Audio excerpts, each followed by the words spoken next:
This is Inside Indiana Business Radio for Thursday, May 15th, 2025. I'm Marek Mazurek.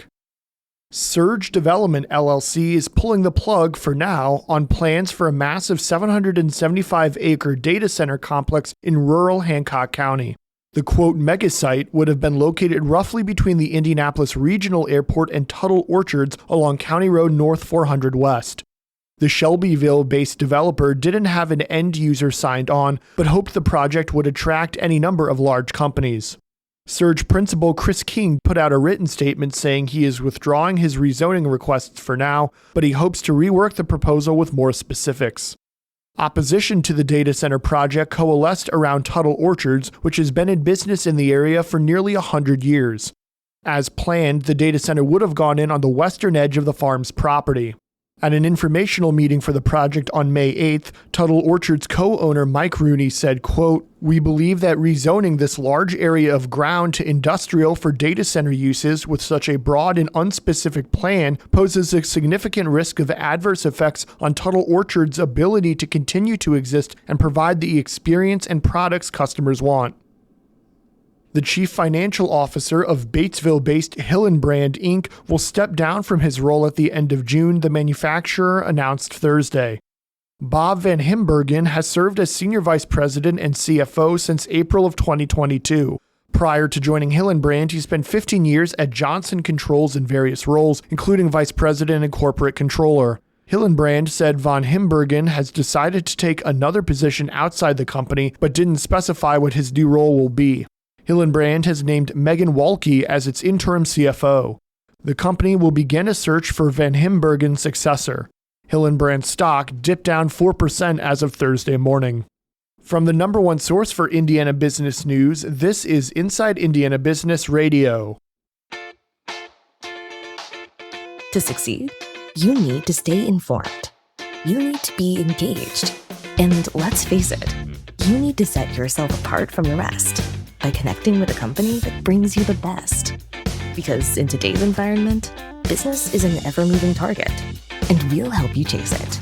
IBJ Media. The best of business is in us. Get started at ibjmedia.com/youngprofessional. Following concerns of potential impropriety at the Indiana Economic Development Corporation, the state has hired an independent firm to conduct a forensic audit of the agency and its affiliated entities. Governor Mike Braun's office says it has hired Carmel-based FTI Consulting to conduct the audit.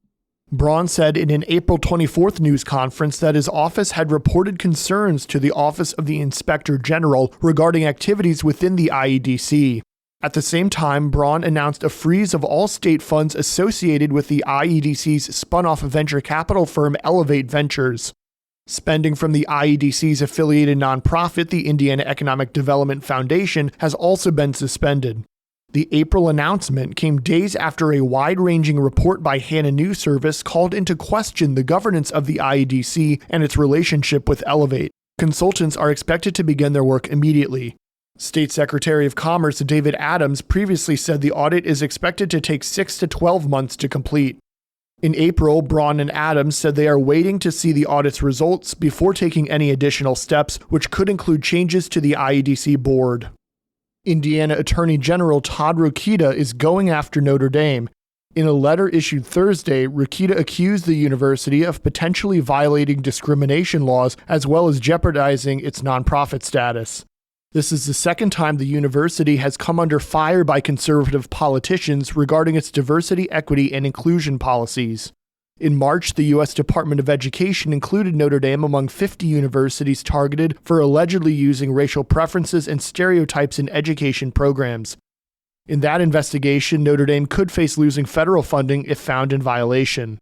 Rokita's letter alleges Notre Dame's 2023 strategic framework and public materials suggest discriminatory practices, including differential treatment based on race or ethnicity. Notre Dame responded in a statement Thursday saying, quote, "Notre Dame is a premier Catholic research university and as such seeks to serve and reflect the broader Catholic Church, which is the world's most global, multicultural, and multilingual institution. We do not engage in unlawful discrimination in our hiring or admissions processes and look to attract the best and brightest to our campus," end quote. And Connexus Indiana on Thursday revealed the 2025 cohort of its Rising 30 program. The program recognizes 30 young professionals who are making significant early career contributions to the state's advanced manufacturing and logistics sector. This year's group represents a variety of professions at companies around the state, ranging from local startups to major industrial corporations. This year's class will be formally recognized at an event Thursday evening in downtown Indianapolis. To view the list, head to InsideIndianaBusiness.com. Former Indiana Governor and Purdue President Mitch Daniels is this week's guest on the Business and Beyond podcast with Gary Dick, presented by PNC, a weekly conversation with high-profile Hoosiers in business, sports, entertainment, and beyond. Available now from your favorite podcast provider. I'm Mark Mazurek for Inside Indiana Business Radio on Demand. Get ready for full throttle coverage as we shift into high gear for Business at the Brickyard, presented by LiUNA with support from the City of Westfield and Daniels Family Vineyard and Winery. We're giving you the inside track on the powerful connection between motorsports and the Indiana economy. Join us at the Indianapolis Motor Speedway for exclusive interviews, behind-the-scenes access, and the stories that drive the business of motorsports. So buckle up and join us for Emmy Award-winning Business at the Brickyard coverage all month long.